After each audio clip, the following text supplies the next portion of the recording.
I heard knocking at 3 a.m., but I lived alone. The knocking did not come from my front door. It came from inside my house. And the worst part was, I lived alone. My name is Daniel Mercer. I was 31 when this happened, and at the time, I was living in a small town in northern Pennsylvania called Black Hollow. It was the kind of town people drove through without stopping. One gas station, one diner, one grocery store, a church with a white steeple, a few streets of old houses sitting under tall trees. During the day, Black Hollow looked peaceful. But at night, it felt forgotten. The roads were empty. The woods behind the houses turned completely black, and when the wind came down from the hills, it sounded like someone breathing through the cracks in the walls. I had moved there because the rent was cheap. That should have been my first warning. The house sat at the end of Willow Street, just past the last working streetlight. It was an old 2-story place with faded gray siding, a sagging front porch, and windows that always looked dark, even in the middle of the afternoon. The landlord told me it had been empty for almost a year. He said the last owner had been an elderly woman who passed away quietly in her sleep. That was all he said. I did not ask many questions. At that point in my life, I just needed a place to start over. I had a night job stocking shelves at a grocery store 20 minutes away, and most nights I came home around 1:30 in the morning. The town was always asleep by then. No cars on the road. No lights in the houses. No dogs barking. Just the sound of my tires on wet pavement and the dark line of trees moving in the wind. For the first 2 weeks, nothing strange happened. The house was old, but old houses make noise. The floors creaked. The pipes clicked. The wind pushed against the windows. Sometimes the walls made a soft tapping sound when the heat turned on. I told myself it was normal. I told myself I was just getting used to the place. But on the third Friday night, everything changed. It was raining hard when I got home. The kind of cold rain that makes the whole world look silver under the streetlights. I remember sitting in my truck for a minute, looking at the house through the windshield. The porch light was flickering. On, off, on, off. I thought the bulb was dying. I grabbed my jacket, ran inside, locked the door behind me, and stood in the hallway listening to the rain hit the roof. The house smelled like old wood and dust. It always did. I made myself a sandwich, watched a little TV, then went upstairs to bed around 2:40. My bedroom was at the back of the house. One window faced the woods. There was no fence, no neighbor behind me, just a long stretch of trees that seemed to go on forever. That night, the wind was moving through them slowly, making the branches scrape against each other like dry fingers. I turned off the lamp. The room went dark. I lay there for maybe 15 minutes, listening to rain tapping against the window. Then at exactly 3:00 am. Knock, knock, knock. 3 slow knocks. Not loud, not angry, just calm, clear, human. My eyes opened immediately. I did not move. For a few seconds, I just stared into the darkness, holding my breath. I thought maybe someone was at the front door. But the sound had not come from downstairs. It had come from right beside me, from the wall behind my bed. I sat up slowly. The room was cold, colder than it had been a minute before. I reached for my phone and turned on the flashlight. The beam shook in my hand as I pointed it at the wall. Nothing. Just old wallpaper. A small crack near the ceiling. My headboard. I listened. Rain. Wind. My own breathing. Then it came again. Knock. Knock. Knock. This time, I knew exactly where it came from. Inside the wall. I jumped out of bed so fast I nearly fell. I backed toward the door and kept the flashlight pointed at the wall. "Hello," I said. My voice sounded weak, too small for the room. No answer. I told myself it was the pipes. Old plumbing, air pressure, wood shifting. Anything but what it sounded like. I went downstairs and turned on every light in the house. Kitchen, living room, hallway, bathroom. I checked the front door. Locked. Back door. Locked. Windows. Locked. I looked outside from the kitchen window. There was no one there. Just rain falling on the empty yard. I did not sleep that night. I sat on the couch until sunrise with the TV on low, watching some old comedy show I was not really paying attention to. When the sun came up, the house felt normal again. That was the part that made it worse. In daylight, it was just an old house. Peeling paint, dusty corners, a loose stair, a leaky faucet. Nothing supernatural. Nothing haunted. Nothing to explain why someone had knocked from inside my bedroom wall at 3 a.m. The next day, I called my landlord. I told him there might be animals in the wall. Mice, raccoons, maybe squirrels. He laughed and said, "That house makes noise, Daniel. It's older than both of us." I asked him if anyone had ever complained about knocking before. There was a long pause. Just 1 second too long. Then he said, "Not that I remember." But the way he said it made me feel like he remembered something very well. That night, I did not go to sleep in my bedroom. I slept on the couch downstairs. Or tried to. I left the hallway light on. I left the TV on. I even put a chair in front of the basement door, though I could not explain why. At 2:58 a.m., the power flickered. The TV blinked. The lights dimmed. Then everything came back. I sat up on the couch. The house was silent. Too silent. Even the rain outside had stopped. I looked at my phone. 2:59 a.m. My mouth went dry. I stared at the stairs. The old wooden steps disappeared into darkness at the top. I waited. The minute changed. 3:00 a.m. For a moment, nothing happened. Then, knock, knock, knock. This time it came from upstairs. Not from the wall. From the bedroom floor. Directly above me. I could hear it clearly. 3 knocks against the floorboards. Like someone kneeling beside my bed and tapping down toward the living room. I did not move. I did not breathe. Then I heard something worse. A footstep. One slow creak. Then another. Someone was walking in my bedroom. But I was downstairs. And I lived alone.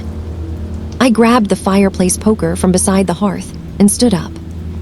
Every part of me wanted to run out the front door. But my keys, wallet, and work clothes were upstairs. And some stupid part of my mind still wanted proof. I walked to the stairs. The house felt colder with every step. The air had changed. It no longer smelled like dust and wood. It smelled damp, like a basement after a flood. I climbed slowly. 1 step, then another. Halfway up, I heard the bedroom door creak open. I froze. At the top of the stairs, the hallway was dark, but I could see the shape of my bedroom door. It was open. I always slept with it closed. Silver. I raised my phone and turned on the flashlight. The beam cut through the hallway. Nothing. No person. No movement. Just my bedroom door sitting open in the dark. I stepped inside. The room was empty. But the bed was not how I had left it. The blanket had been pulled back. The pillow was on the floor. And on the wall behind the bed, right where I had heard the knocking, the old wallpaper had split. Not a little. A long tear ran from the ceiling almost to the floor. Like something behind it had pushed outward. I walked closer. My heart was beating so hard I could hear it in my ears. Behind the torn wallpaper, I saw wood. But it was not a normal wall. There was a narrow outline there. A rectangle. A hidden panel. I do not know how long I stood staring at it. Maybe 10 seconds. Maybe a full minute. Then, from behind the panel, a whisper came. "Don't open it." I ran. I ran out of that room, down the stairs, out the front door, and into the rain without shoes on. I sat in my truck until morning with the doors locked and the engine running. At sunrise, I called out of work.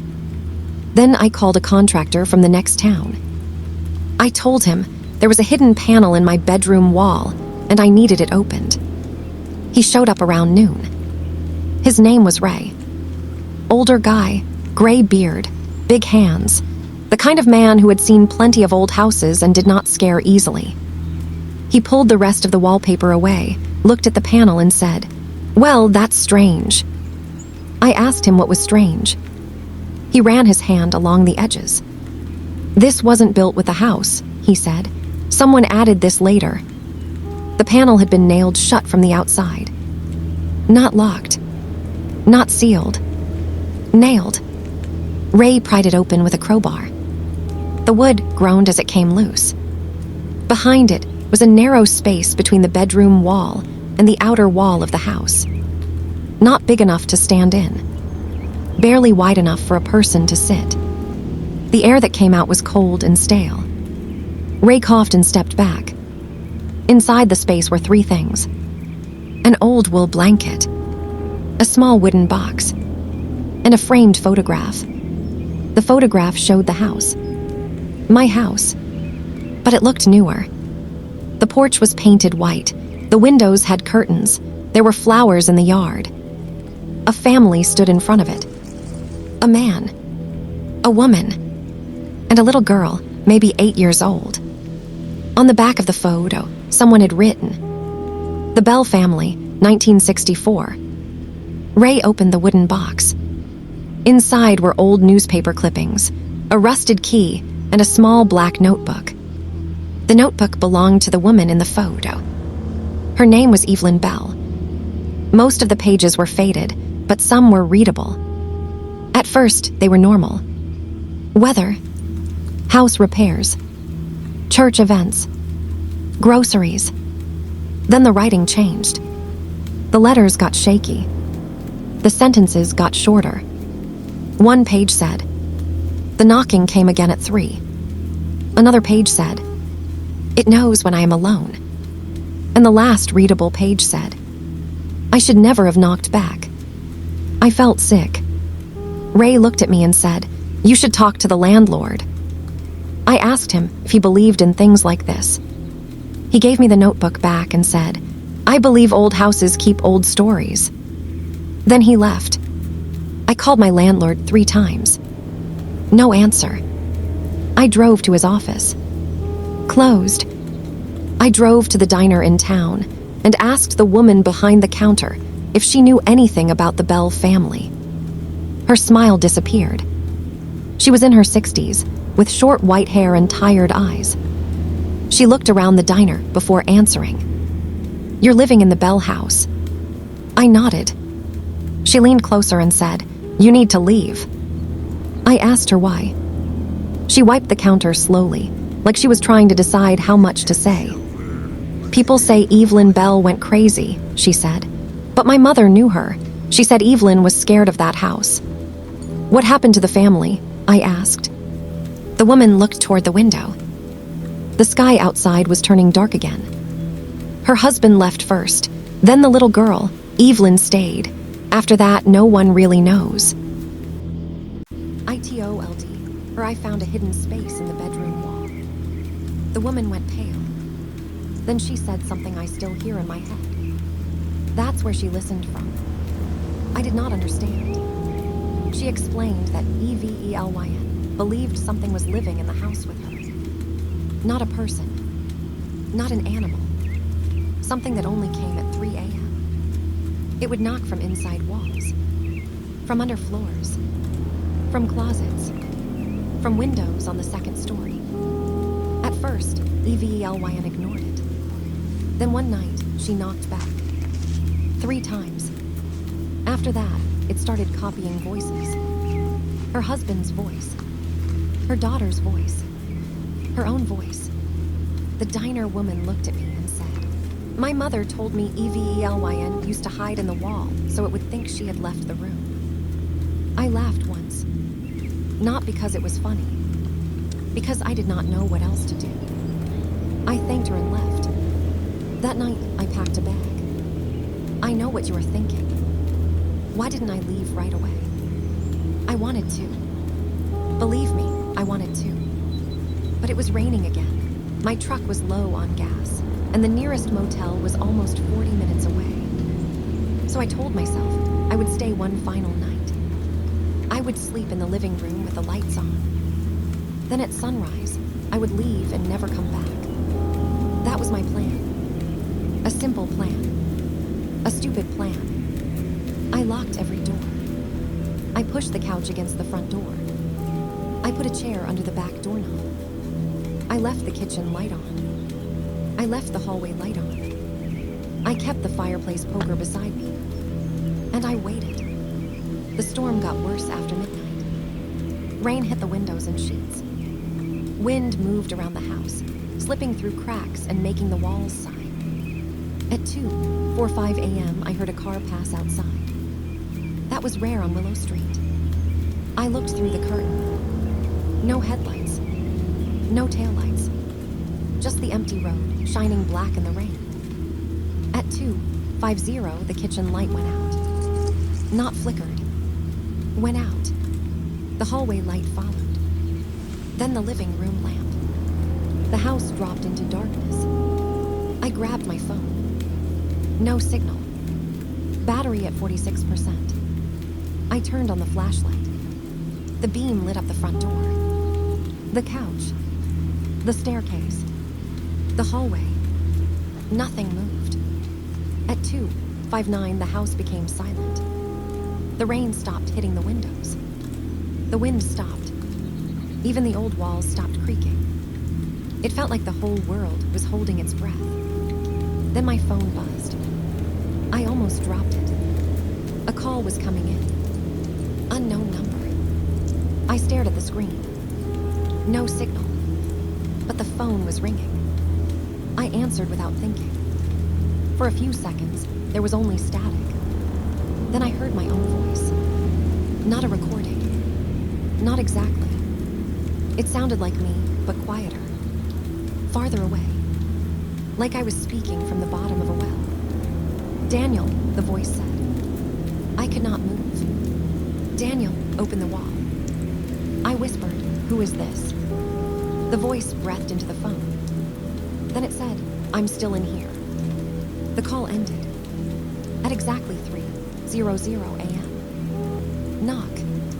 Knock. Knock. This time it came from the front door. Right behind the couch. I pointed the flashlight at it. The door did not move. The lock did not turn. Then the knocking came from the kitchen window. Knock. Knock. Knock. Then from upstairs. Knock. Knock. Knock. Then from the basement door. Knock. Knock. Knock. Every part of the house began answering. The walls. The ceiling. The windows. The floors. 3 knocks at a time. Slow. Patient. Almost polite. I covered my ears, but I could still hear it. Then, suddenly it stopped. And from upstairs, I heard a woman humming. A soft, old tune. A lullaby. The same melody, over and over. I knew that sound should have been impossible. But somehow, the humming was not the scariest part. The scariest part was that it was getting closer. One step creaked at the top of the stairs. Then another. The humming moved into the hallway. My flashlight shook as I pointed it toward the staircase. For a moment, I saw nothing. Then I saw a hand. Pale fingers wrapped around the banister at the top of the stairs. The hand was thin. Too thin. Silver. Like it had been waiting in the dark for years. I backed toward the fireplace. The humming stopped. A woman's voice whispered from upstairs. Daniel. It sounded like my mother. My mother had been dead for 5 years. Yeah, My knees almost gave out. The voice came again. Daniel, please help me. I knew it was not her. I knew it. But hearing that voice in that house, in the dark at 3 a.m., broke something inside me. I shouted, "You're not real." The house went silent. Then the voice changed. It became deeper. Rougher. Closer. No, it whispered. I'm not. The basement door slammed open. The chair I had placed under the knob flew across the kitchen floor. Cold air rushed into the living room. It smelled like wet dirt and old wood. My flashlight flickered. In that flashing light, I saw something standing in the kitchen doorway. Not a person. Not clearly. It was more like a shape, pretending to be a person. Tall. Bent. Covered in shadow. Its head was tilted to one side, like it was listening. I could not see a face, but I knew it was looking at me. Then it raised one long arm and knocked on the doorframe. Knock. Knock. Knock. I ran. I shoved the couch away from the front door with strength I did not know I had. I unlocked the deadbolt. The chain got stuck. Behind me, something moved across the living room floor. Not footsteps. A dragging sound. Slow. Heavy. Closer. I pulled the chain free and threw the door open. Rain and cold air hit my face. I ran barefoot across the porch, down the steps, and into the yard. I did not look back until I reached my truck. When I turned, the house was completely dark, except for one window. My bedroom window. A pale light glowed behind the glass, and someone was standing there. A woman. She was facing me from inside the room. Her hair hung around her face. One hand rested against the window. Then slowly, she lifted her other hand and knocked on the glass. Knock. Knock. Knock. I got into my truck and drove. I did not stop at the gas station. I did not stop at the motel. I drove until the sky turned gray, and the town of Black Hollow was far behind me. For 2 days, I stayed with a friend in Harrisburg.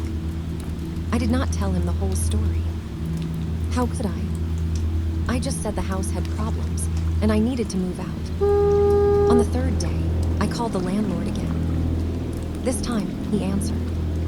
Before I could say anything, he sighed. Then he said, "You heard it, didn't you?" I felt my stomach drop. I asked him what he knew. He told me the house had never stayed rented for more than a month. People always left. Some left in the middle of the night. Some left everything behind. One man tried to burn the house down in 1998, but the fire went out by itself before the Silver. fire department arrived. Come on, boy. I asked him why he kept renting it. He said, "Because when it sits empty, things get worse." I told him he was insane. He did not argue. He only said, "Did you knock back?" I said no. There was a long silence. Then he said, "Good." I went back one final time with 2 friends during the day to get my things. The house looked normal. Quiet. Dusty. Almost harmless. My friends joked about me being scared. They stopped joking when we went upstairs. The hidden panel in my bedroom wall was closed again. Nailed shut. But I had watched Ray open it. I had taken the nails with me. No one had been inside that house. At least no one alive. I left most of my furniture behind. I only grabbed my clothes, my laptop, and the wooden box with Evelyn Bell's notebook.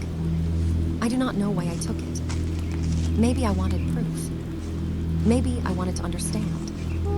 That night, back at my friend's apartment, I read the notebook again. I found one page I had missed before. It was stuck to another page near the back. The writing was almost impossible to read, but I made out 5 lines. It does not knock to come in. It knocks to be answered. When you answer, it learns you. When it learns you, it wears your voice. And when it wears your voice, it can call someone else. Under those lines, Evelyn had written one final sentence. My daughter heard me knocking from the wall tonight. That was the last entry. I burned the notebook the next morning. I watched the pages curl and turn black in a metal trash can behind my friend's building. But the smell that came from the fire was not paper. It smelled like rain, old wood, and something damp hiding inside a wall. I moved 2 states away, changed jobs, changed my number. For a while, life went back to normal. I told myself the house was behind me. I told myself I had escaped. Then, last winter, almost a year after I left Black Hollow, I woke up in my new apartment at 3:00 a.m. No storm, no wind, no old house. Just a clean, quiet apartment on the 3rd floor of a modern building. For a second, I did not know why I was awake. Then I heard it. Knock, knock, knock. It came from my bedroom wall. I sat up, frozen in the dark. My phone lit up on the nightstand. Unknown number. I did not answer.